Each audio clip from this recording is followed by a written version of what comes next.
A walk to convey power. A greeting that gets the upper hand. I did not. A gesture that can hide a lie. Body language can betray us. When a president's under pressure, or celebrities in the media glare. Look beyond the words. Their body language says it all. It's a certain poise. Self-touch gesture. Hot spots. Micro expressions. In this special, experts will dissect the body, the face, and the voice. It's about our country. To reveal its hidden meanings, its secrets.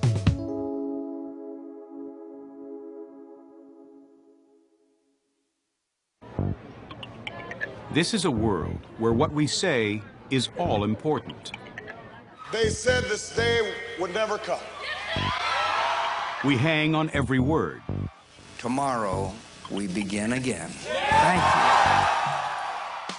But are we getting all the message? Bolder, darker, many psychopaths, serial killers, handwriting. Research has shown that just 7% of human communication is through the actual words.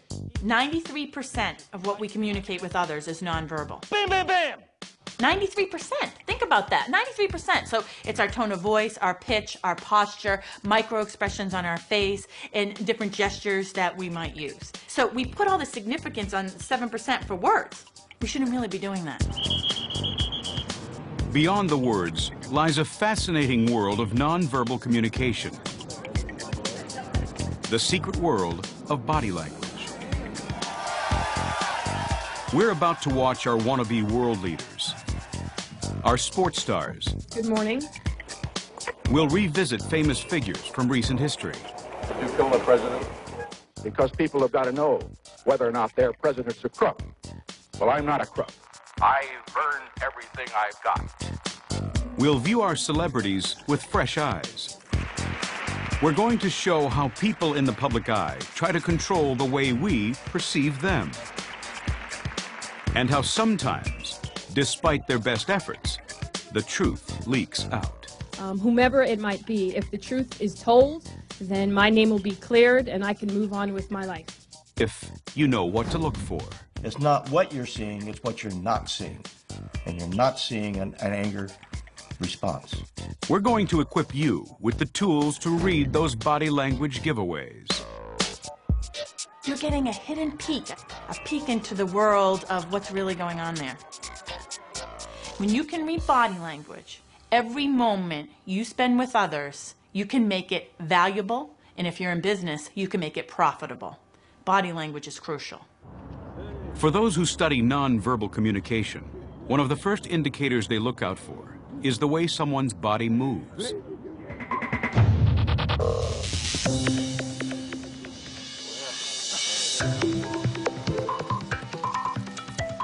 At this Camp David summit, President Bush is the host to visiting Russian President Vladimir Putin.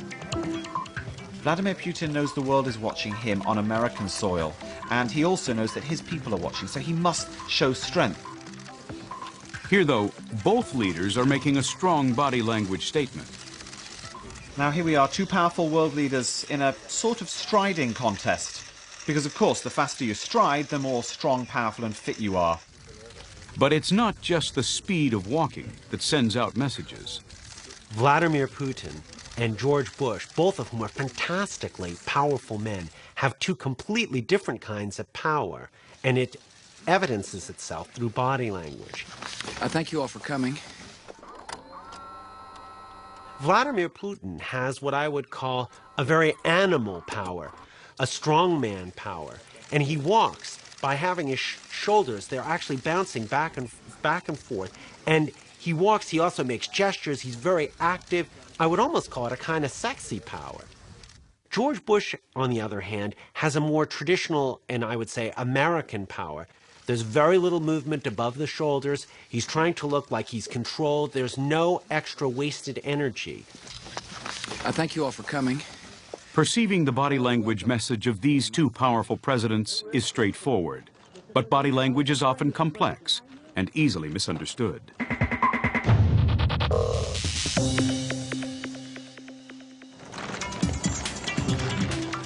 Here, President Clinton leads Israeli and Palestinian leaders Ehud Barak and Yasser Arafat out before the press during peace negotiations.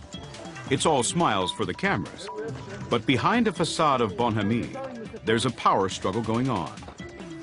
Clinton jokingly explains that none of them will take any questions. We pledged to each other we would answer no questions and offer no comments. So I have to set a good example. The body language then revealed just why that was.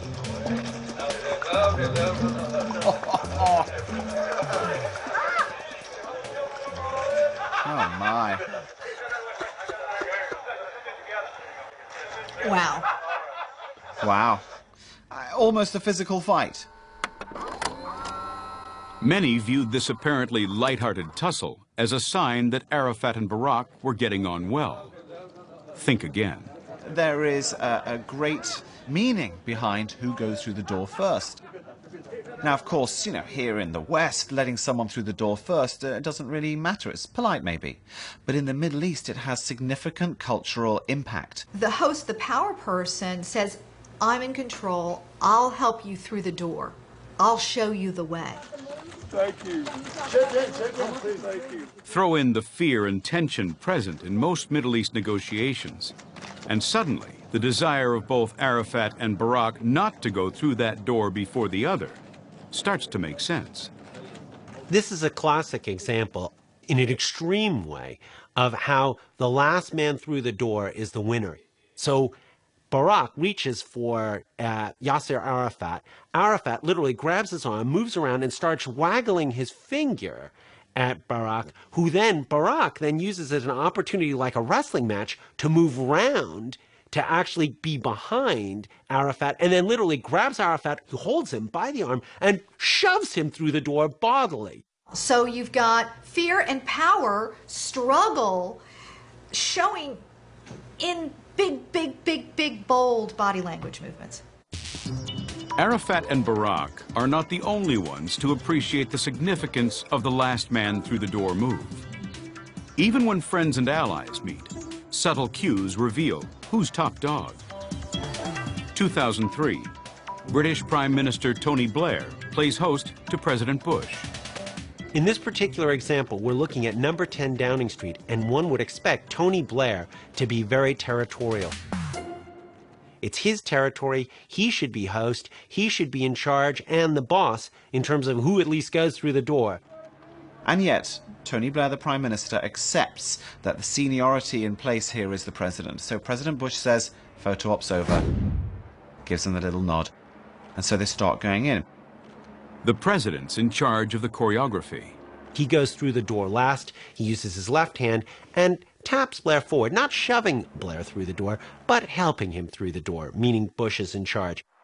As they go in, the President, being in charge and wanting to be clear that he's in charge, not only displays the ownership symbol of putting his hand on Tony Blair's back, but then he displays a further bit of dominance.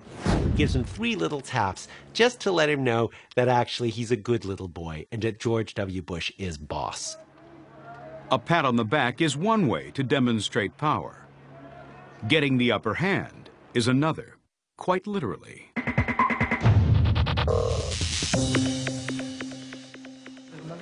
When body language savvy world leaders get together, they know there's one surefire moment to demonstrate dominance: the handshake photo op. If you're looking at the left of the picture, they always want to be standing on the left of the picture. Let me demonstrate. If I'm shaking hands here, what's going to happen? I'm at the bottom of the handshake. My palm is facing up. That's a very vulnerable position.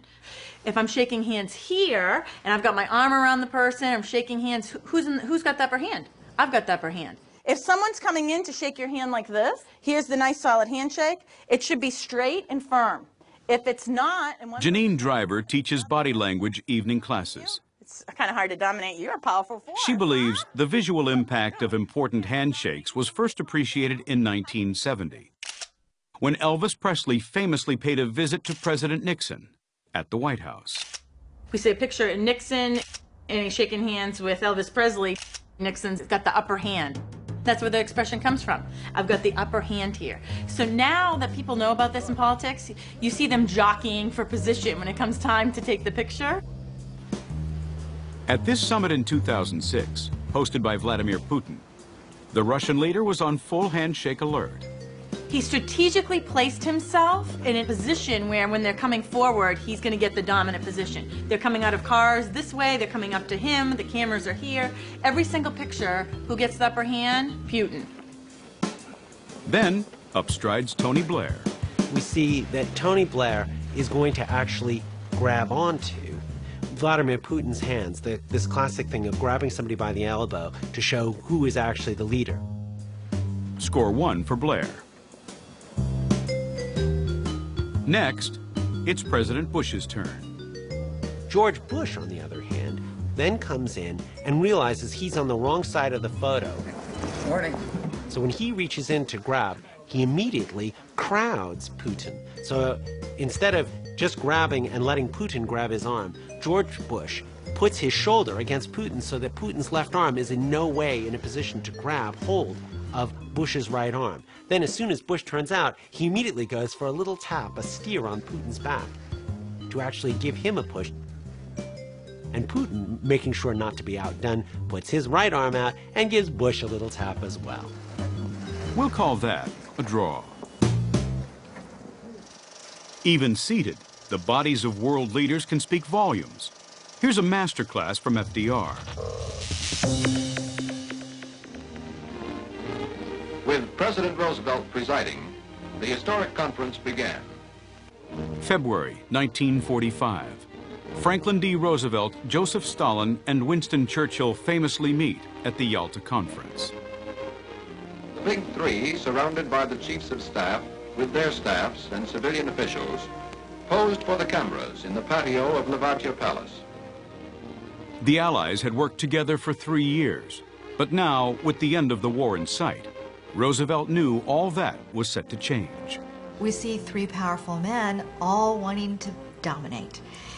Visually, Roosevelt's in the center, and the center figure always appears to us to be the most important. And even when he's talking to Stalin, he turns the other way, and Stalin leans in. Stalin is actually, if you like, following Roosevelt. Roosevelt is the real leader of the two. Meanwhile, Churchill's body language is conveying Britain's diminishing status. It doesn't look as though Churchill is a full and equal participant. Not only is his posture hunched up, but Roosevelt barely ever talks to him, and Stalin doesn't really meet him except to shake his hand. Churchill has both elbows out, but the tell is that he's holding his hat in his lap to cover up his private parts, which feel kind of vulnerable in this situation. You can see how each of these men, each, if you like, a master in their own country, how they interact with one another and what their relationship is in the world stage. Ladies and gentlemen, the President of the United States. A politician's body language can easily give him away, especially when he's under pressure. Ladies and gentlemen, I welcome this opportunity tonight to meet with the managing editors of the nation's newspapers. It's the night of November 13th, 1973. Watergate is at its height. President Nixon holds a live televised question and answer session with the nation's newspaper editors. And 8 years of $45,000. His body language says it all.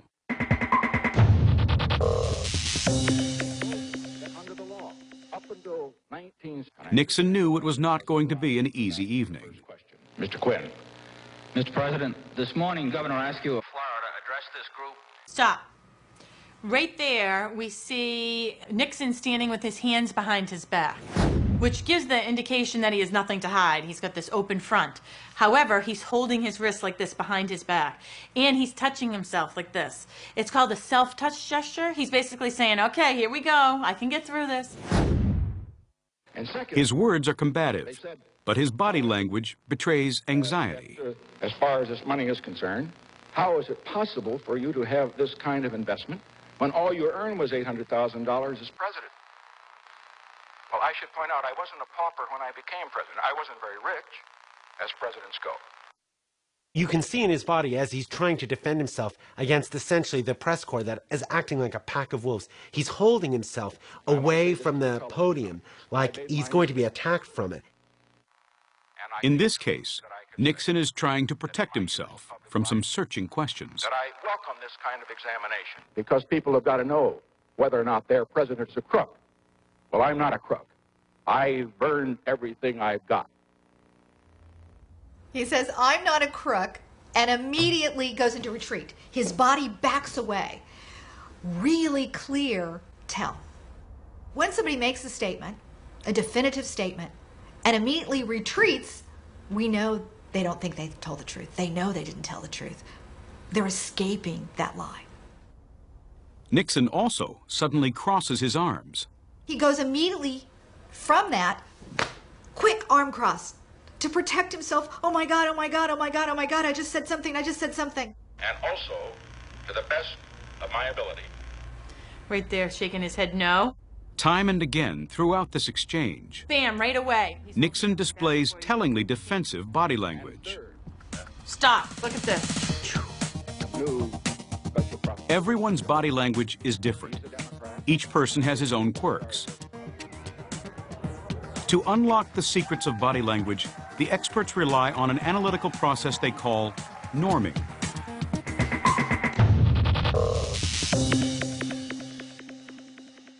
When it comes to deciphering body language, norming is crucial. Reading body language, you're looking for what's normal for that situation. And you're looking for what's normal for that particular person. Using the 24/7 coverage of politicians and celebrities, the experts construct a template of what's normal for that person. See what they do when they're under no pressure. See what the person in front of you is doing when you're asking them regular questions about life. Then you have a norm. But even without the chance to get this norm, experts can still read someone's body language with accuracy. If you don't know what's normal for that person, you go back to the context again and say, okay, what would be normal in that situation? So if I am asked to look at a suspect in a crime, I'm thinking, what would be a normal response for a husband whose wife is missing? What would be a normal response for parents if their children are missing? And how far from normal is this behavior? When someone's body language departs from the norm, it can often be a sign that all is not well.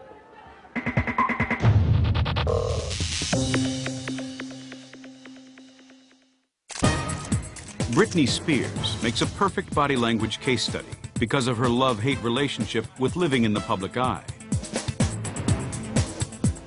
Spears was in the hate mode here. In terms of how we protect ourselves when we're in trouble, the first thing you have to do, of course, especially if you're a celebrity, is you've got to cover your eyes. If people can see your eyes, they can see your soul. So she puts on dark glasses, whether it's night or day, irrelevant. The dark glasses go on. These signs of distress are in marked contrast to the Britney of earlier times. Everything was spontaneous and relaxed, and look at me.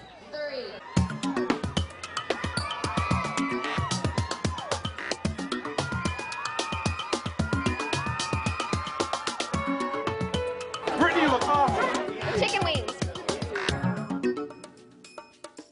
Now she's messed up, and the body language shows that lack of control over herself.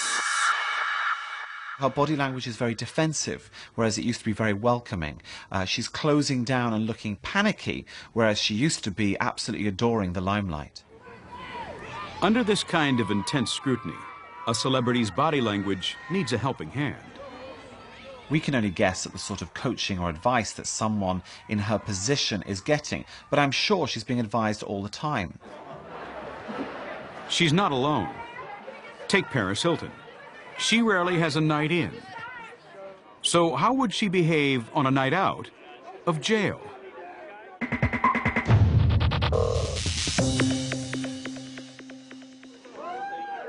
When Paris Hilton is released from jail, as she emerges into the night, she knows the world is watching.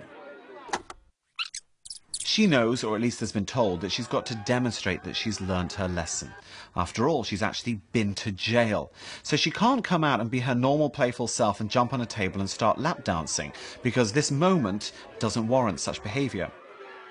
Her body language has been carefully planned in advance. And as she walks along, she straightens herself a little bit because she knows she's on. She does a very unusual gesture. Little kind of prim pose where she gets her hands, she crosses her fingers and she holds them in front of herself like a very good girl. I've never seen her do that gesture in any other situation. In the same way some people arrive fashionably late, she's leaving prison fashionably punished. Paris Hilton's calculated little girl performance was her way of dealing with the inevitable media frenzy surrounding her release from jail.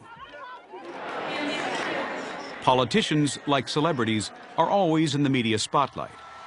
But one world leader has a unique way of using body language to slide through any situation, however embarrassing. George W. Bush.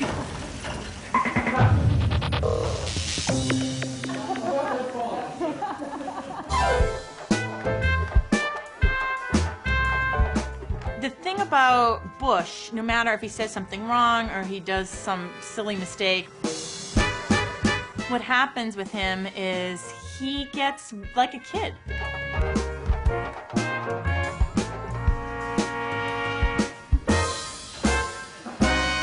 He becomes this little 6-year-old kid like, I made a mistake. He gets this little shoulder shrug, and he will even look you right in the eye and say, hey, I tried to get out this door, it didn't work. I was trying to escape. It didn't work. It's likable. Thank you all. Thank you, sir. It's this playful, likable trait that if you saw your 5-year-old kid, you'd want to pinch his little cheeks. But it's the President of the United States. President Bush's body language reveals his resilience to his own mistakes. There's an old saying in Tennessee, I know it's in Texas, probably in Tennessee, that says, fool me once, shame on you.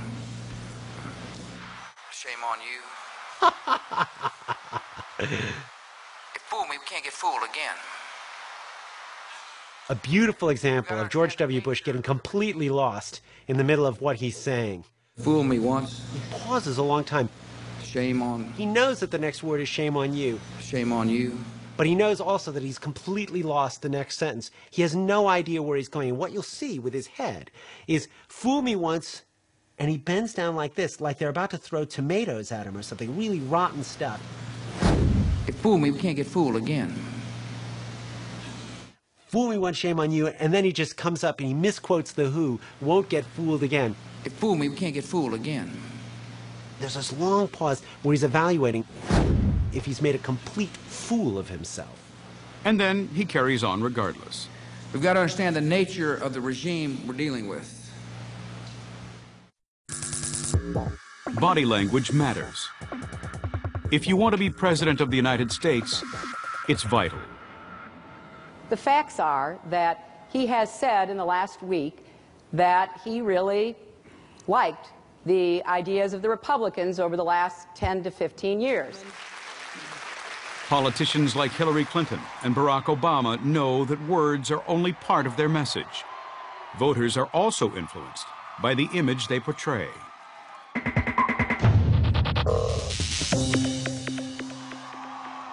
So when did it dawn on politicians that body language was so powerful? It's 1960.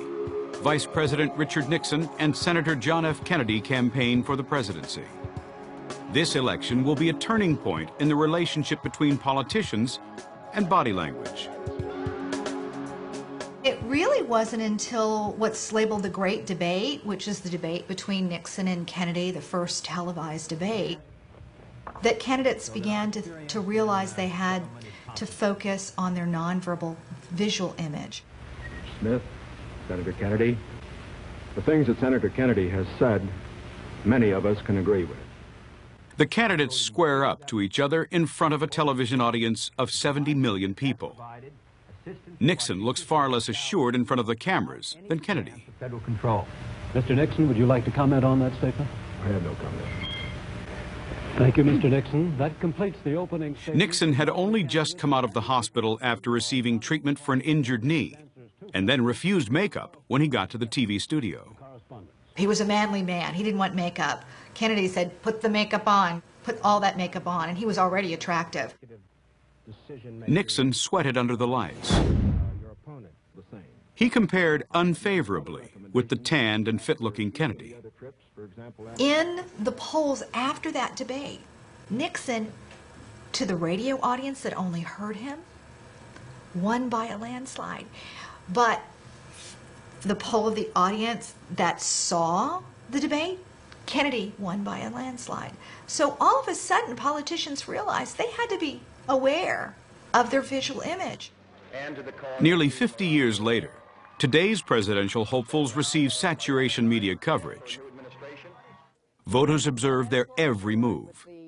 Under such scrutiny, managing their image is a job for the professionals. The whole thing is a game of image versus objectives. Your objective is to win the vote. Body language is, of course, an important part of that image, which is why many politicians employ coaches, like Mark Jeffries. Very often when working with a politician, when working with someone who's trying to shape an image, you will ask that politician, so who do you admire in the public eye? And if it's a man, I mean, at the moment, typically it'd be someone like George Clooney, say. Because here's someone who embodies style and charm and charisma, and yet isn't extremely young and isn't extremely old, so he's kind of an ideal model. The very training actors like Clooney undergo usually leads to good body language in public. That puts them way ahead of politicians, who have to be taught how to walk, where to look, how to smile even. So is it possible to detect signs of body language coaching in a politician?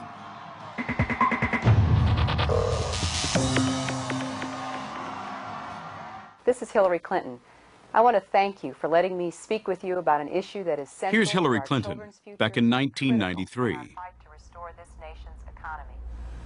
The overall body language here is soft, soft, feminine, soft, soft. I'm not the president. I'm the president's wife.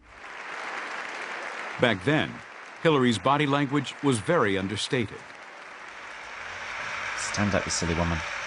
All right. Okay.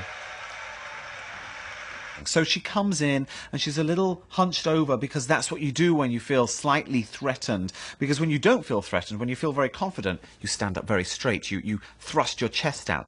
Fast forward 15 years, through Hillary's journey from First Lady to U.S. Senator to candidate for the Democratic nomination for president. How much has her body language changed? It's so interesting and so dramatic of a change from earlier Hillary to, I call Hillary Light. This has been this transformation of her body language, how she's approaching people. Now together, let's give America the kind of comeback that New Hampshire has just given me. What she does now, of course, is she embraces the applause. She goes up to it. She almost wants to hug people for the noise that they're making, for the reaction that they're giving her. What are the coaching giveaways? You can tell when somebody is coached, when their gestures don't seem natural, when the beat is off slightly, when you can tell I'm thinking and then I'm showing. Hillary always looks like she thinks before she shows anything. I am not going out there on my own. Mark Jeffries also detects signs of coaching in the new, improved Hillary. Who believe, as I do, that this country is worth fighting for. Now, you see, when you coach your politician, you have to create the illusion that they are loved by many. Now, even when you step out onto a stage and your audience is applauding you, you still have to create this image that there are people out there who you know personally, people that you're thrilled to see. So what you do as a politician is you point to the audience. This is the only time you can use your finger, because you're going, hey, thanks for coming. Now, of course, there's no one there that they know.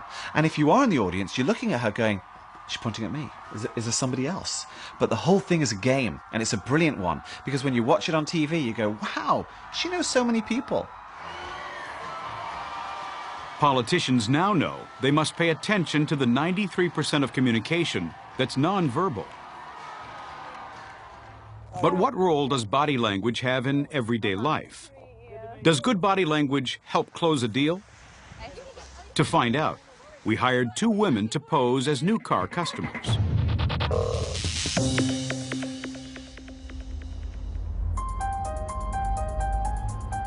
Our pretend customers, Jackie and Casey, are rigged with hidden cameras, so our experts can watch the car salesman in action.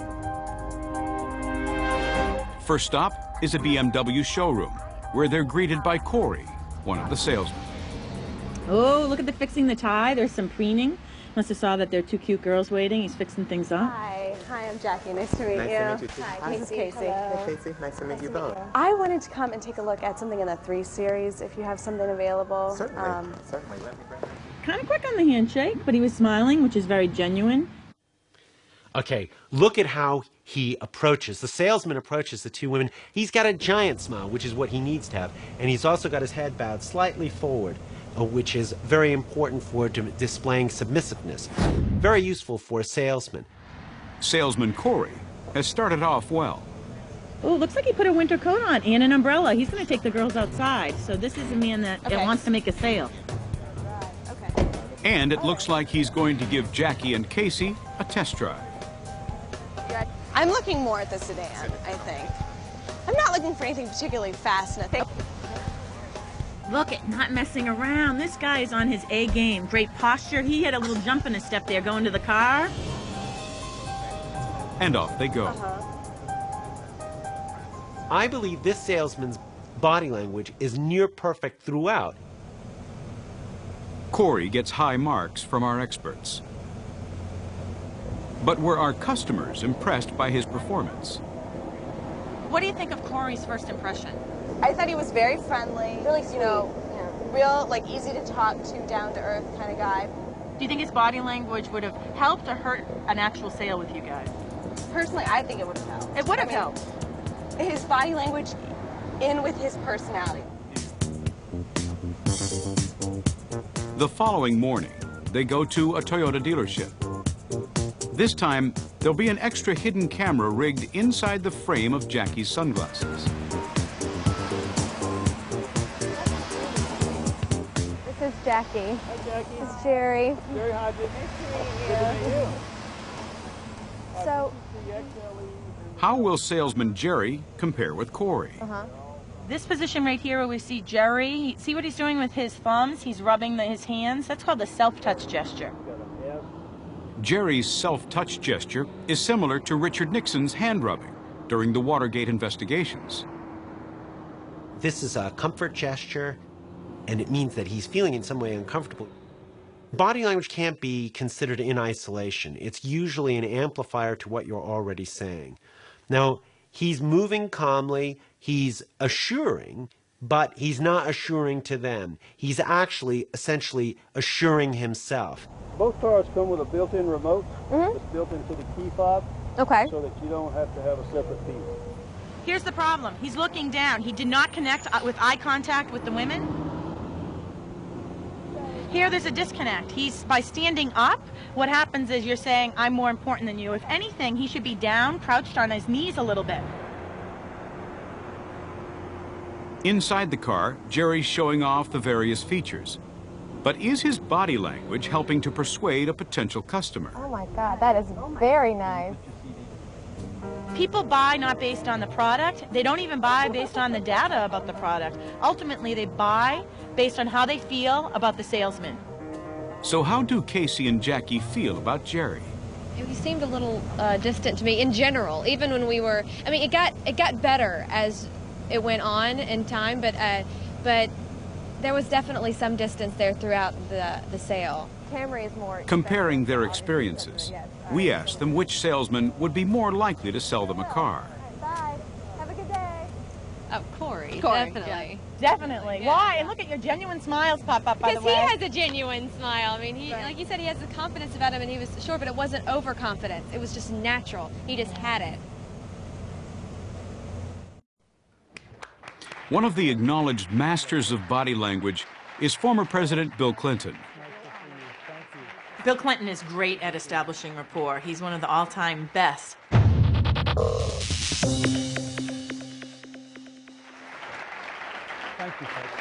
In this televised town meeting in San Diego back in 1993, Clinton shows off his skills.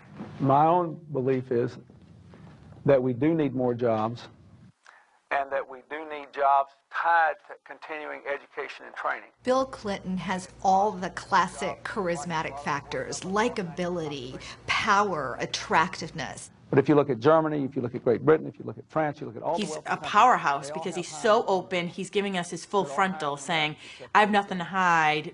We're together. We're alike. And that's what rapport is. Every good speaker who speaks formally expresses from the heart. Clinton expresses from the heart. And they managed to grow rather Clinton's briskly. gestures deliver his message to any size audience. Arkansas. The President of the United States, William Jefferson Clinton. We do not need to build a bridge to the past. We need to build a bridge to the future, and that is what I commit to you to do. He gestures on the beat. Very, very significant. In telling whether somebody's being authentic, being honest, you want to make sure they're gesturing just a second before they say it. You feel it, you show it, and then you say it. We need to build a bridge to the future, and He's gesturing just before he says it. The real mark of a body language master, though, is how they deal with a difficult situation. My question is, can you name one country that has ever taxed and spent itself back into prosperity? Thank you. Mr. President? Well, the answer to your question And, is I you know, can't. I'll just pause it here because you can see straight away that he is not happy with that question at all. But he betrays very quickly and for a very short period of time the fact that he does not have an answer. He does the mouth pull. He goes, Mr. President? Well, the answer to your question is I can't, but you can't fairly characterize my program as that. I have cut more spending than my predecessor did. He's very quick. He instantly regains his composure, and that's one of the things with Bill Clinton. He has this power to regain composure. First thing I did was cut the White House staff by 25% every 3.5 months, then came to the Like White Bill House Clinton, all night. Tony Blair has a reputation for composure in public. But it didn't always come naturally.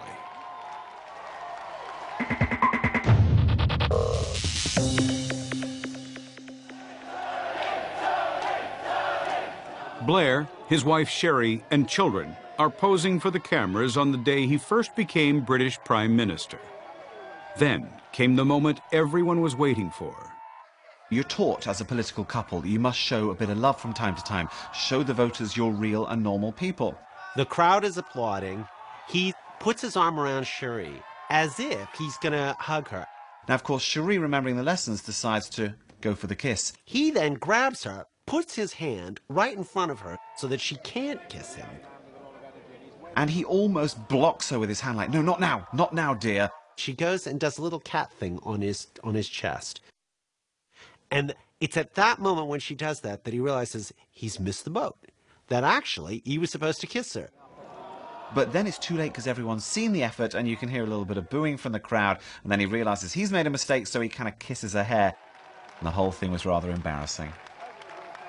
Rookie politicians aren't the only ones to give themselves away. Even the masters can get exposed.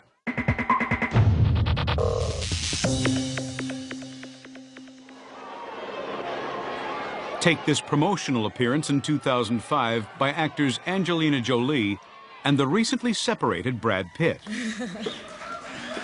Thank you guys. When it came to the premiere of Mr. and Mrs. Smith, Angelina Jolie and Brad Pitt, their body language was screaming to me, there's more to the story here. The press had been full of speculation about whether Pitt and Jolie were having a secret romance. Just before they run the film, Brad Pitt says a couple more cute little things, and Angelina Jolie becomes like Princess Diana, you know, with the whole looking down. She looks up at Brad Pitt, and she looks back down, like, take care of me. It is a massive flirting technique. It, for me, was the crucial point that said, there's something more to the story here. We're really excited by it. We know you're going to like it. It's great fun. And, instead of just being a chum and a pal, why does she have this little girl flirting thing going on? We know you're gonna Just a few months later, Pitt and Jolie became an official item. President Clinton had a more serious problem when rumors of his personal relationship with Monica Lewinsky began to circulate. He decided to make a very public televised denial. His words were crystal clear. And I worked on it till pretty late last night. But I want to say one thing to the American people. Clinton was addressing both the TV audience and the reporters at the White House. I did not have sexual relations with that woman, Miss Lewinsky. But his normally assured body language was not conveying a reassuring message. These allegations are false, and I need to go back to work for the American people. Thank you. To show that you're in integrity, your face, your head, your gestures, and your body need to be in alignment. In this case, he's gesturing in one direction and looking in another direction.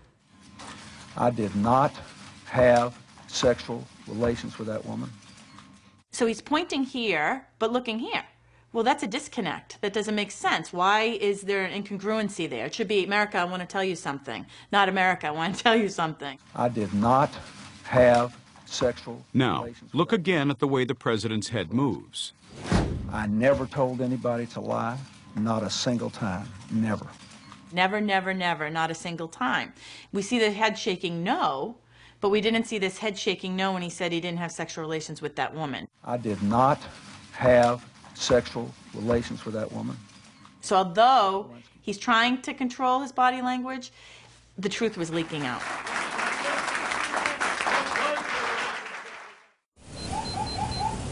There's tinted windows on this car.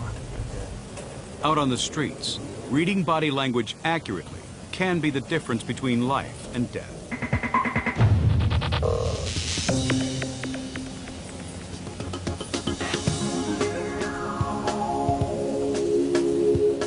On a typical patrol, these police officers are constantly evaluating people based on their gestures and facial expressions.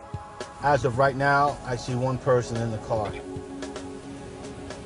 Throughout my time, my career, the first thing I look at is people's eyes, because eyes don't lie.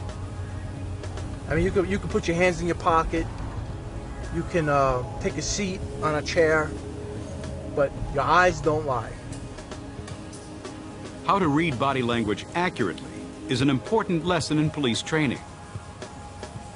How you sit, how you dress, how you walk tells me who you are, whether you're a wolf or a sheep.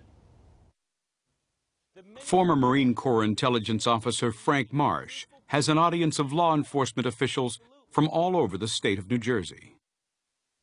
In the Western world, what happens when a man gets in your face like this? What's about to happen? We're about to fight. In the Middle East, this is how they talk. They'll even argue like this. In fact, Marines were getting in trouble because as the Arabs would get in front of their face, the Marines would hit them and down they drop. And the Arabs would stand up and go, "Why'd you hit me?" "Because you got in my face." With Americans, if you get in a male's face, it's what? It's a challenge to fight. So pay attention to someone's body language. Officers Jones and Rucci are on a patrol in Mount Vernon, just north of New York City. I got it. I got it. I got a red light. Uh-oh. Red light. Okay. Which one? They pull over a woman for going through a red light. As Rucci approaches the car, he has to be sensitive to the body language of the driver. If she's fidgety, if she can't give a direct answer to a question, if her hands are moving, if she's constantly looking in a rearview mirror. So now, Officer Rucci, now he's very comfortable with this car stop. Police officers have learned through bitter experience that if they don't keep their body language antenna tuned, things can go terribly wrong. Former sergeant in the New York Police Department, Lou Civelli, now trains police officers to recognize key body language indicators. He uses this video of a 1998 incident recorded by a dashboard camera to point out the real danger in not being sensitive to body signals. Okay, what you have here is a sheriff's deputy in Georgia pulls over a vehicle for a traffic infraction. As he pulls the vehicle over, there's several indicators telling us that this was going to be a bad stop. The sheriff's deputy was alone. Okay, what you have here, the car stopped. Right away he opens his door, which tells us he's either going to attack the officer or he's hiding something in the vehicle. He's trying to distance himself from that vehicle. Everybody knows once the police pull you over, you're supposed to stay in the car. Come on back here for me. Come on back. But the driver gets out of the vehicle, which is alarm bell number 1. Here the officer says, now, step towards me, and he hesitates. He's not ready to do his thing because he doesn't want to do it based on what the officer says. He's got a plan in his mind. More body language indicators that he's about to do something to this officer. How you doing today? Comes out, closes his coat, which tells you that he's nervous about something. He goes right, puts his hands in his pockets. That tells you a couple different things. That he's either nervous about what's about to happen, he's going to get aggressive, or he may have something in his pockets. Back here, keep your hands out of your pocket. Alarm bell number 2. The driver's out of his car and has put his hands in his pockets, both potentially threatening body language indicators. Now the sheriff's deputy gets out of his patrol car to talk to the driver. Here what he's doing, he's dancing around, trying to intimidate the officers, show that I don't have to listen to you. I don't have to listen to what you say. You have no authority over me. And then right before he finishes up his dancing routine, if you notice, he claps his hands. Clapping the hands is one of the last indicators you see when someone's about to fight. They like clap their hands to get the blood flowing, and then they go to attack, and that's exactly what he does. Come here, sir. Sir, get back. Where are you going? A scuffle ensues off camera, and before the deputy can stop him, the pickup driver goes back to his vehicle. He appears to be searching for something. I am in my life. Get back here now. The driver now has a gun. Put the gun down. Well, I got now the gun. I need help. The situation gets out of control. Shots are fired, and the deputy is killed.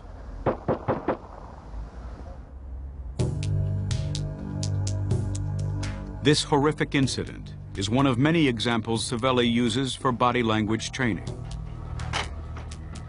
It's so important to read body language for police officers because if you can recognize a threat, that you're in danger, you could counteract that threat. It's the most important thing to teach police officers. I believe more important than self-defense, more important than firearms tactics, is that they need to understand when they're being threatened.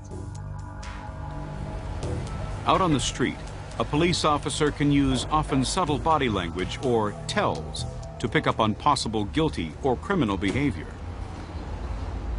There's various ways that people try to hide a gun. One of the most common ways is blading. What they'll do is if they know that there's officers on one side, they'll blade their body real quickly this way, keep the bulge that's on this side away from the view of the officers. Another way of concealing a weapon is by billowing your shirt or your cloak. Just by pulling it out like this, billowing it around the weapon so that the weapon's not visible.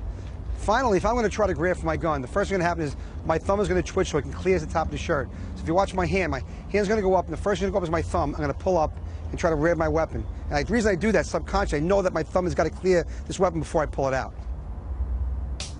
Blading, billowing, and the thumb twitch.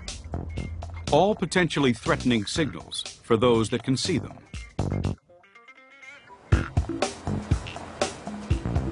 For police officers, there are situations when body language has to be evaluated in just a fraction of a second. When Savelli was a New York cop, he worked in narcotics with Officer Paul Rossi. Our team was making undercover buys. We were hitting drug locations. We ended up coming to this drug location. We're doing what's called a buy and bust. Our undercover would make a buy, and then us and part of the field teams would go in and bust the drug dealer. The drug dealer on this occasion ran for it, towards this street corner. We were up there, we came flying around the corner, and then we came flying into here. We saw him running into there, we saw the back of him from a distance, and then we just drove in. We jumped out of the car, we ended up right over here. Right, we jump out of the car, you have to remember, the drug dealer lived right there. We're familiar with the neighborhood. We come out, we're flying out of the car, we see him coming around, he goes in, and what do you see him, Lou? He's we got see red. the back of his body goes right through the door. He goes right in. We come in, right, we're face to face with him right here. And of course, when we come in, the gun was already out at this time. Okay? A man was standing behind the counter with a gun pointed straight at them. I'm doing this, trying to hide behind something. Lou's coming up that side. Both Lou and Paul were about to shoot. Drop the gun, drop the gun, drop the gun, drop the gun. By that time, Lou was up. Something about the guy told us that he wasn't a danger to us. The way he was acting, the way he held the gun, the way his body was pointing, the way his eyes, although his face was affixed on Paul, his eyes kept going that way, which meant he wasn't intent on hurting us. The man behind the shop counter was in fact a frightened shop clerk. We hear the gun go hit the floor. Turns out his eyes were giving up the guy in the back. His body language told us that guy's back there. And we went to the back room, caught the guy in the back room hiding. We caught our drug deal in the back room. It all only lasted a few seconds. Looking back, Savelli knows it was his split-second reading of body language that stopped him from shooting the shop clerk.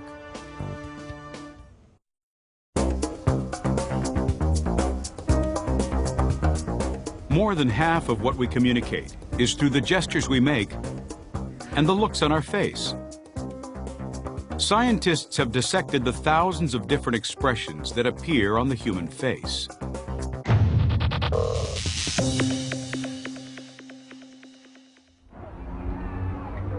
The secret to understanding the face correctly is learning how to decode the expressions that all of us use. In the late 1960s, a pioneering American psychologist, Dr. Paul Ekman, tried to discover whether there were universal facial expressions that crossed all cultural boundaries. Shame on you. Dr. Paul Ekman is like the Buddha of body language. Ekman is so important because of a study he conducted that compared the emotions in facial expressions of people in Papua New Guinea and Japan with those of people in Western countries.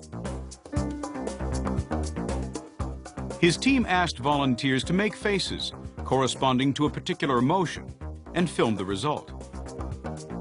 And Ekman found that there were in fact 7 universal expressions of emotions on the face.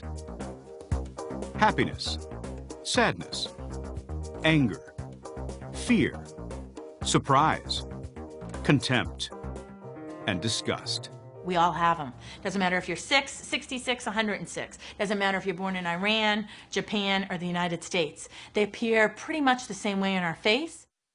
But Ekman's facial research didn't stop there. He then developed an entire system of looking at the muscles of the face, such as movements that would happen between this muscle and this muscle, so you could get a smile.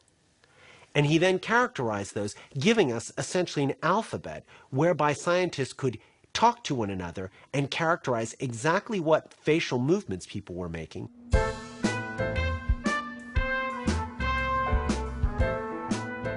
The influence of Ekman's facial expression research can be seen today. Okay, can we turn off the lights, please? Look happy, sad. This is a demonstration of the face reader. Angry. The very latest in automated facial recognition technology. Surprised. Face Reader uses the 7 basic emotions as established by Paul Ekman and uses 55 points on the human face in order to classify those 7 basic emotions. The face reader instantly maps the complex interactions of the muscles of the human face.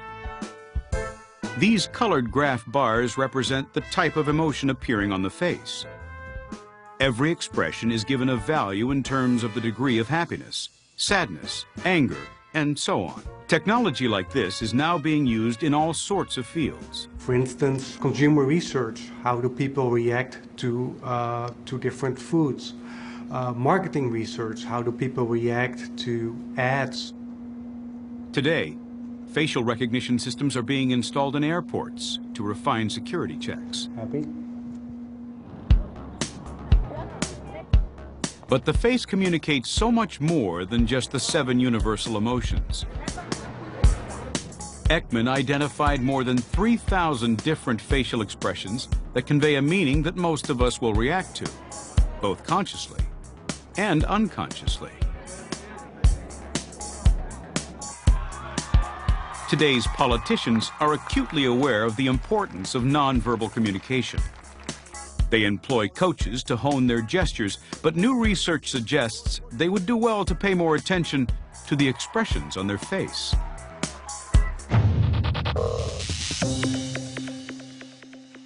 I will be our party's nominee for President of the United States. Thank you, Wisconsin. And more of the same. Every presidential candidate has to try to win our trust. And looking forward. They need us to believe they're competent for the job before we're willing to vote for them. Together, we will change this country But how do we decide whether they're competent or not?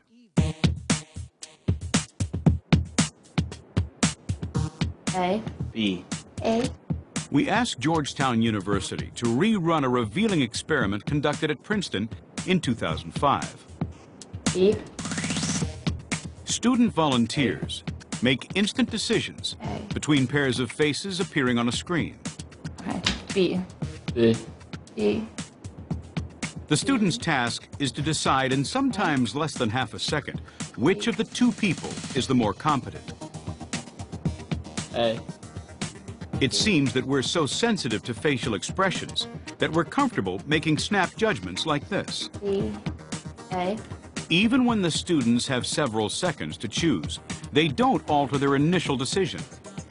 What they don't know is that the photographs are of candidates who were running for the Senate, the House, and governor in 2002 and 2004. B. What kinds of expressions communicate competence? A. B. I'd say a genuine smile.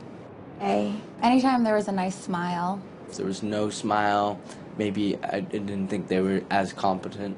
B. What other expressions influence the students? I wanted someone that, like I said, looked genuine, didn't look as if they'd been changed in any way. Eye contact. Looks you in the eye. A. B. I think I tended to pick the ones that had the more stoic face. A. An interesting pattern emerged in the students' choices. As in the original Princeton experiment, more than 70% of the faces they chose as more competent turned out to be the people who were actually elected for office. This suggests that come election day, the expression on a politician's face is an important factor in our choice.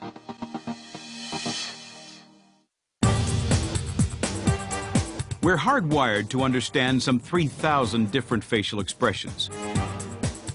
But there's even more information to be gleaned from the human face, if you've got the skill. It takes a keen eye to spot what's known as a micro-expression. Micro-expressions are the expressions that come out quickly from your emotional state before you have time to think about them. So you might be in the middle of saying something happy, and then your face would suddenly form itself into a very sad face. But just for half a second, and then your face would resume its happiness. Now these are quite rare, but when you see them, it shows that the person is actually trying to hide something. During his campaign for governor, Arnold Schwarzenegger gave this speech at a rally. And so what I want to say to you is that, yes, that I have behaved badly sometimes. He was responding to allegations of sexual misconduct. But are his regretful words backed up by his facial expressions? I have behaved badly sometimes. I like to watch something like this, frame by frame by frame, so I can see those micro expressions. And I have done things that were not right, which I thought then was playful, but now I recognize that I offended people. And to those people that are offended, I want to say to them, I'm deeply sorry about that, and I apologize, because this is not what I tried to do. Here we have this look of rage, a snarl that comes across his face instantaneously, fraction of a second. Micro expressions can be a 25th of a second that shows he is angry about having to make this apology. He is angry at being attacked in this way. Offended people. Viewed again in slow motion, the micro-expression can be isolated. As Schwarzenegger opens his mouth, his nose muscles flare upwards into a momentary snarl. But it seems the voters didn't spot this body language giveaway. 3 days later, he was elected governor of California.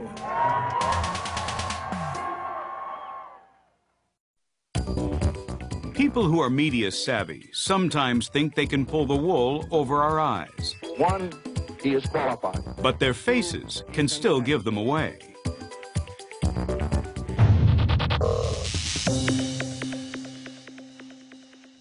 In 2004, track and field star Marion Jones held a press conference following allegations that she had been taking performance-enhancing drugs. First of all, I'd like to thank everybody for coming out today on such short notice. She was being investigated by the United States Anti-Doping Agency, USADA. To begin, I wanted the world to have an opportunity to hear from me. J.J. Newberry runs the Institute of Analytic Interviewing in California. He trains people to identify the telltale signs in a person's face that indicate they could be lying. But from me, so that you can get a good idea of how I'm feeling. She's saying she wants us to know how she's feeling, so I'm going to look to see if she's going to express how she's feeling. That in the end, the truth would prevail and my name would be cleared. However, the events of the last several weeks have led me more in sadness than in anger. Have led me more in sadness than in anger. But she doesn't show sadness. And she doesn't show anger. I'll ask you, what is missing from this whole tape? If somebody accused you of something you didn't do, would you be mad? Or would you be sad? I'd be mad at them. And I have done all I can do to provide USADA with information that I have knowledge of, because I believe in a drug-free sport. As Newberry watches Jones's performance, he's looking for micro-expressions that may conflict with what she was saying and reveal her true emotions. Her eyebrows go up, almost into the corner. Only because I asked for the meeting. Eyebrows are up and coming together in the corner, almost like a fear. Surprised and feared almost together. Ideally, if she's telling the truth, we'd like to see the brows coming down, because you should be angry. You're being falsely accused of something you didn't do. The brows should come down. I have truthfully answered every question asked of me under oath. There shouldn't be fear and surprise. It might leak out maybe a little bit, but it's nonstop here, the fear and surprise. It's the dominant emotion that is leaking out subconsciously. If they tell the truth, Fear and surprise weren't the only emotions leaking from Jones's face. if the truth is told, then my name will be cleared and I can move on with my life. If the truth can be told, then I can move on with my life. And then immediately she creates this unbelievably sad expression. She looks down. She's got literally a long face. And I can move on with my life. Marion Jones's brief flash of sadness here is a classic example of what experts call a hotspot. And my name will be cleared and I can move These are facial expressions that seem to be at odds with what someone is saying, or inconsistent with how they would be expected to behave in a given situation. And that's a point where you have to look for more information. It could mean a lie, but it could mean many different things. Do we know that it's guilty and not something else? At the time, I think it would have been very hard to tell. There exists no one. For Newberry, the biggest hotspot of all is the absence of one specific emotion on Jones's face. It's not what you're seeing, it's what you're not seeing. And you're not seeing an anger response. I am not going to engage in USADA's secret kangaroo court. Jones's words were defiant. Her face certainly wasn't. Her body language just didn't go with what she was saying. Hear and evaluate. 3 years later, all that had changed. Here she emerges from court to face the media again, having been found guilty of lying under oath to federal agents. And so it is with a great amount of shame that I stand before you and tell you that I have betrayed your trust. It moves me now to even talk about it. And that's what happens when people are being authentic. You are taken to their level of pain or their level of anger or their level of fear. And here, when she's finally coming clean, you see a more relaxed Marion Jones. And I am responsible fully for my actions. This kind of facial analysis can be applied even to anonymous people catapulted into the media spotlight. I just can't express it enough that we just got to get them home. That's just where they belong, with their mama and daddy. Susan Smith's face was all over national television in late 1994, after she claimed her 2 young sons had been abducted.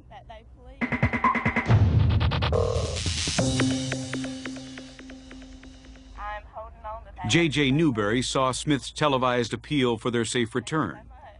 Shortly afterwards, she admitted she had in fact murdered her children. It was very obvious to us before she even confessed. I mean, anybody can look at this after the fact and come up with all this. We actually did it before. Why was Newberry so confident of Smith's guilt? First thing we all noticed is that there was no real tears. It was a fake cry. I want to say to my babies that your mama loves you so much, and your daddy. This is all connected. Eyes, ears, and nose and throat, all connected. And so when you start crying, the physiology takes over, your sinuses swell up, your nose starts running, and you start swallowing, and the tears come out. You don't see any of that. I would like to say to whoever. Smith's performance is peppered with hot spots. We don't see any stress in the forehead. And what she's doing is she's closing her eyes. So she's thinking about what she's going to say or thinking about what she did. Who knows? All I know is there are hot spots. A hot spot does not indicate a lie.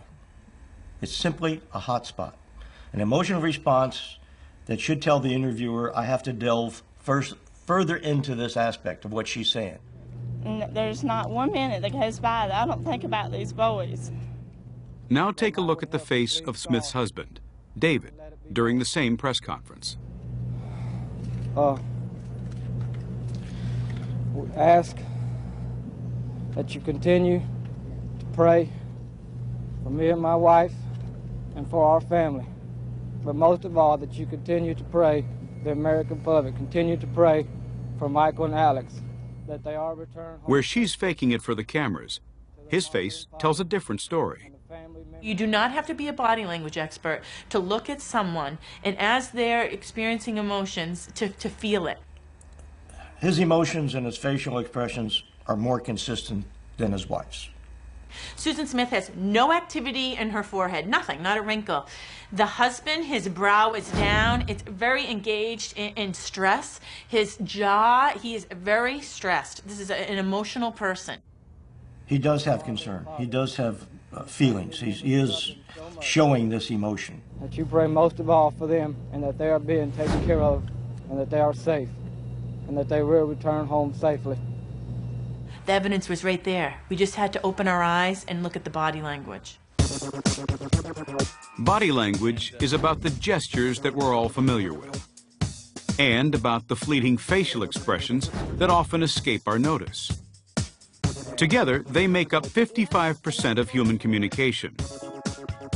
But a crucial 38% comes from the voice.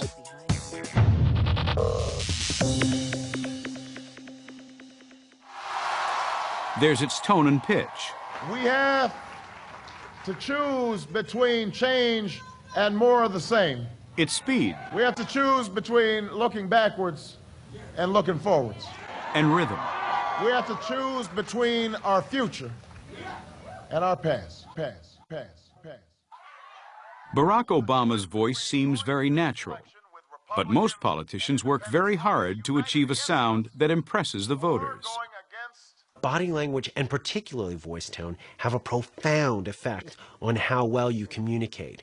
Normally, as people rise up the rungs, the more noticeable they are, the more likely they'll have coaching. So by the end, most politicians at the very top will have thought about their body language, and especially their voice tone, how deep their voice is, and how modulated and slow it is.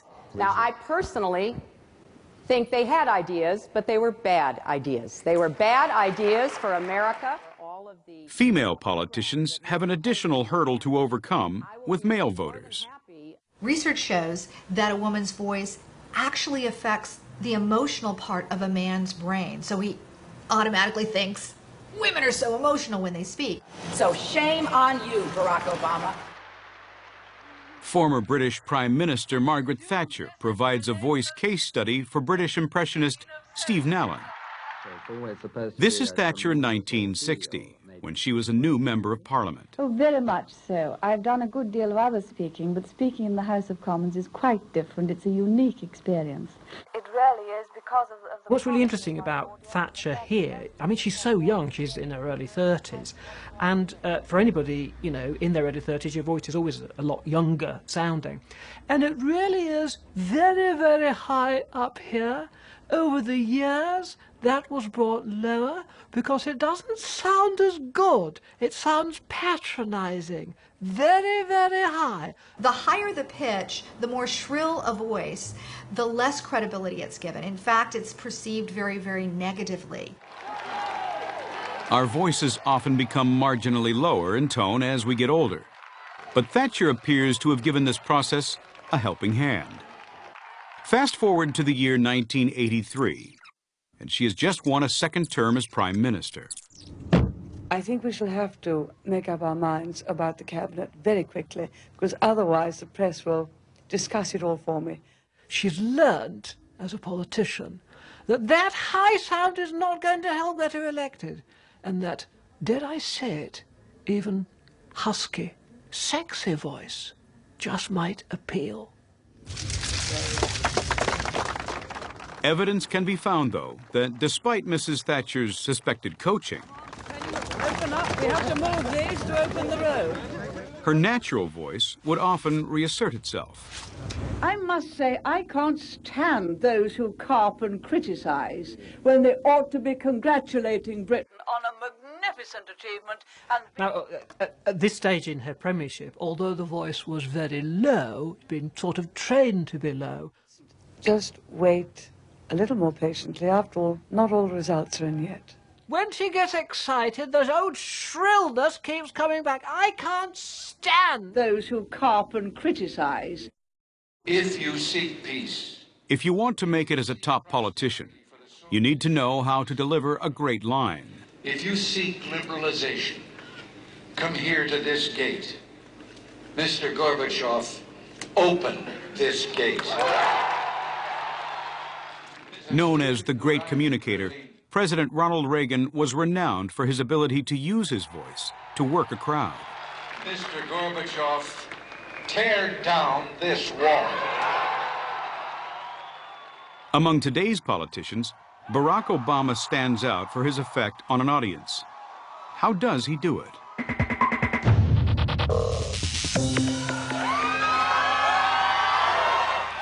Thank you, Iowa. You know, they said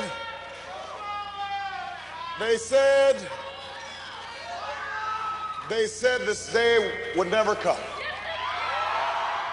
Obama has used his voice to match his body to get gravitas and yet a massive response. The melody within his voice rouses people. They start to join in with the rhythm of the words as they flow, and they believe themselves to be part of it. It's a great trick of oratory. They said our sights were set too high. The cadence and the rhythm are hypnotic. So he actually speaks on a beat. And it's a model of a Baptist preacher. They said this country was too divided. What he's got is an incredible resonance for his voice when he says, they said, and it's almost as if there's reverb on the voice. And he builds the voice up. So he starts down here, then he builds up here, and then he builds up here and has that long, long pause. And then he lets the audience have it. We are one nation. We are one people. And our time for change has come.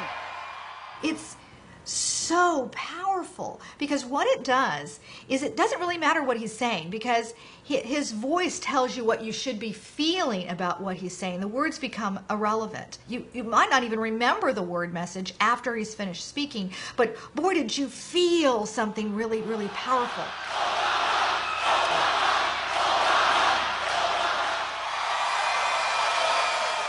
John McCain has a very different style. I didn't just tell you what the polls said you wanted to hear. I didn't tell you what I knew to be false. I didn't try to spin you. John McCain uses his voice almost in the exact opposite way that Barack Obama does. Here, McCain is speaking on the night he won the 2008 New Hampshire primary. I just talked to the people of New Hampshire. I talked about the country we love. Now, you see, what's interesting here is, number one, he's actually reading this speech. His eyes are down for most of the time. So the words are very important to him. He has a little bit of a nasal voice. He speaks from up in his head. And he has a sort of a little accent. He squeezes his words together so that it sounds like you're talking almost to a salesman of some sort, or someone who's a technician. The work that awaits us in this hour, on our watch. He's saying, I'm not Mr. Slick presenter. I am not someone who will wow you with the rhythm of my voice. I'm going to tell you how it is. If we set a date for withdrawal... McCain's unadorned sound fits neatly with the words of his speeches. He makes a virtue of being a straight talker. I will never surrender. I will never surrender. Tony Blair is another consummate public speaker, a master at judging how to pitch his vocal performance. And I say to the people of this country, we ran for office as New Labour, we will govern as New Labour. But our experts have identified at least one moment when his performance was almost too perfect.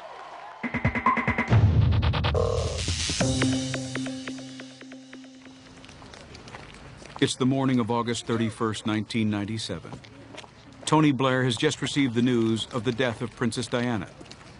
All eyes are on him. I feel like everyone else in this country today, utterly devastated. Our thoughts and prayers are with Princess Diana's family.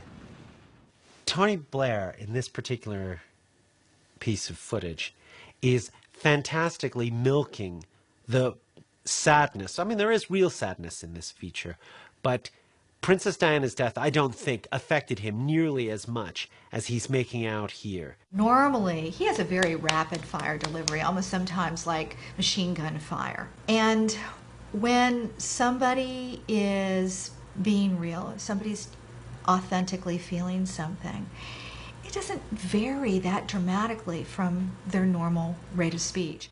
Blair's delivery here seems studiously slow. In particular, her two sons, the two boys. Our hearts go out to them. So you can hear him often taking long breaths in or out. He's giving it a slightly less powerful voice for sadness. He's using lots of pauses. And you can see him preparing to act. We are today a nation in Britain in a state of shock. And then he makes a statement. So the voice doesn't sound natural. She was the people's princess. And that's how she will stay, how she will remain. And you can see that he also swallows, really big swallows for the sadness as well.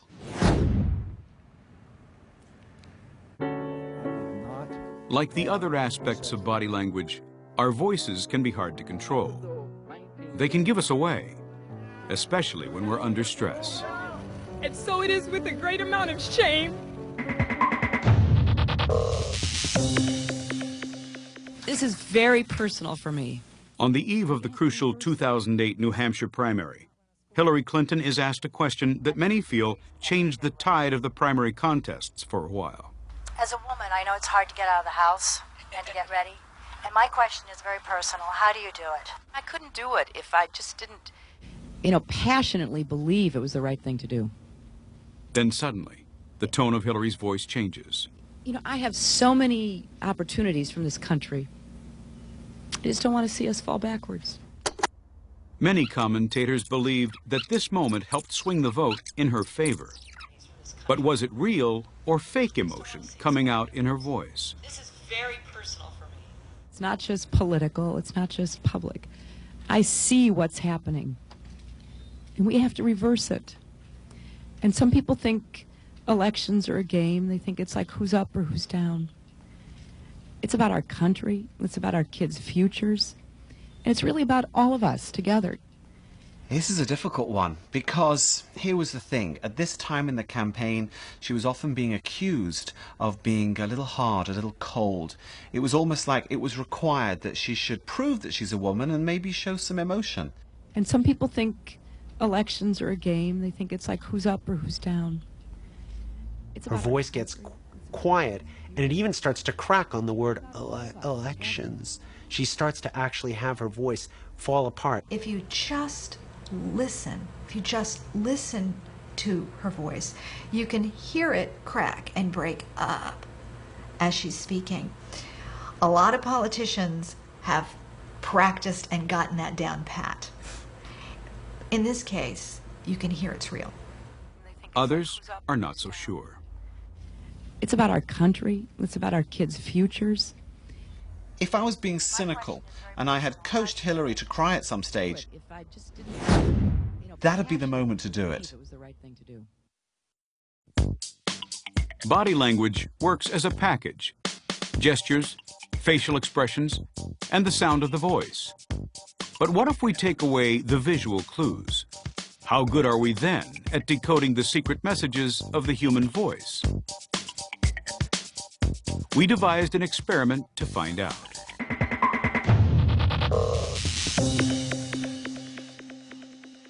Well, yeah, the sheriff's office had an area that they covered.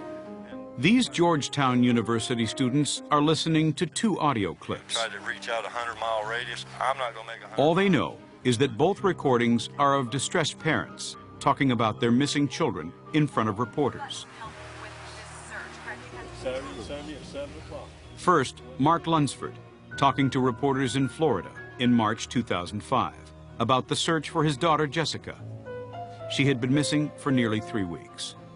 I have confidence in my sheriff's department, and I truly believe in my heart that my daughter is coming home. I just don't know when. Sometimes it's a little hard to swallow, but you just swallow it and you keep searching because that's what she wants me to do. Lunsford's search would sadly be in vain. A few days later, it was discovered that his daughter had been murdered by a local man. Next, a recording of Susan Smith in South Carolina, whose 2 young sons had allegedly been abducted. I can't express how much they are wanting back home, how much. This emotional public appeal occurred in November 1994, 10 days after the disappearance of her sons. We love them, we miss them. They are our hearts. Later that same day, she would confess to their murder. And I pray that whoever has them. As the students listen, their physiological reactions are being monitored. Heart rate and the degree of sweating are both measured. Deprived of any visual clues, what is their impression of the 2 recordings? As I felt that the mother in the second recording was sounding really desperate. You could hear that she really, really wanted her kids to come home. We just got to get them home. That's just where they belong, with their mama and daddy. For the majority of students, Smith's voice sounds very convincing. How does Lunsford's compare? I just focus on searching for Jessie and try to block everything else out. You could tell he was also missing his daughter, but it wasn't as engaging. And he seemed to be holding it together a lot more until the very end, and then he cracked a little bit. 8 out of the 10 students failed to identify anything in Smith's voice that would suggest she had something to hide. This shows that most people find it hard to tell if someone is lying just from their voice. But 2 did detect something that didn't ring true. The woman didn't seem to be talking about her own children, but other people's children. I thought that her emotions seemed a little bit more forced than the man's. And that's just why, comparing the 2, I thought the man was a little bit more sincere in his reaction. The physiological data from these 2 students reveal their bodies were picking up on something in Smith's voice. Now, new technology is trying to identify the subtle changes that occur in our voices when we lie. Could this be the key to detecting deception?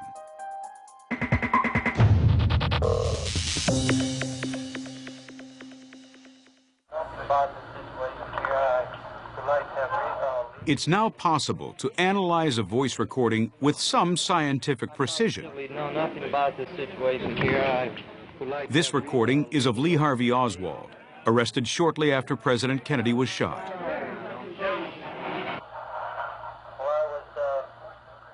Lynn Robbins, CEO of Voice Analysis Technologies, is assessing Oswald's voice with an investigative tool used by over 70 different law enforcement and federal agencies.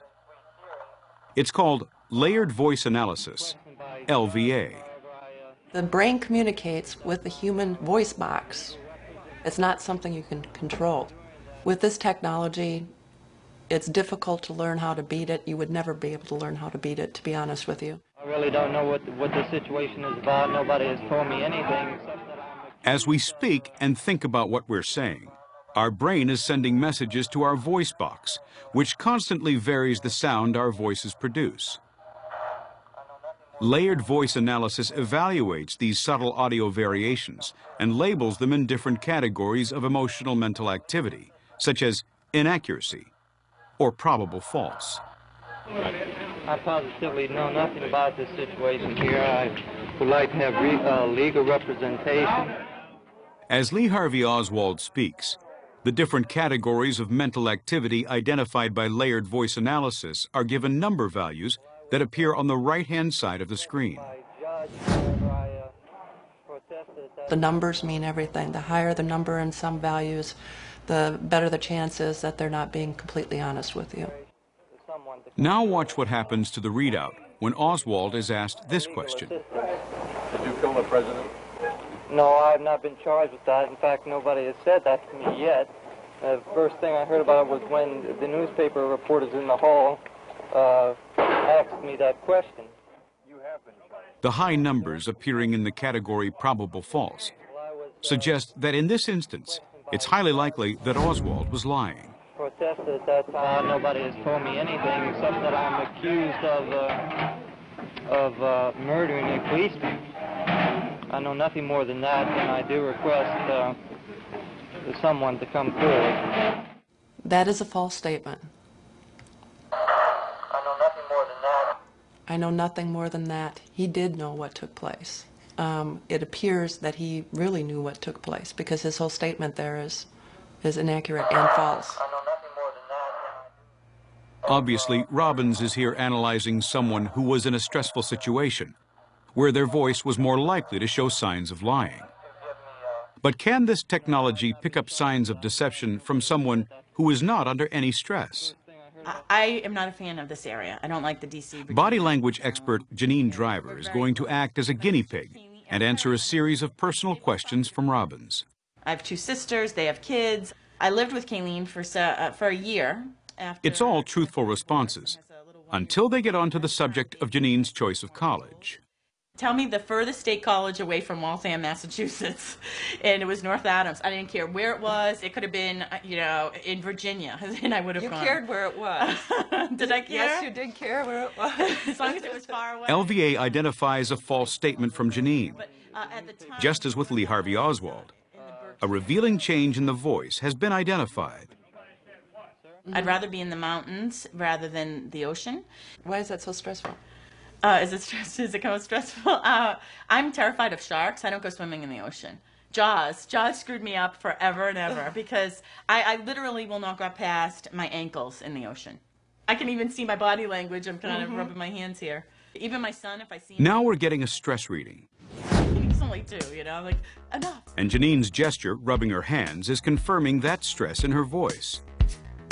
One time I came across an email. This technology does seem to detect what we're genuinely feeling. Because he was praising me up. We pay so much attention to the words people speak.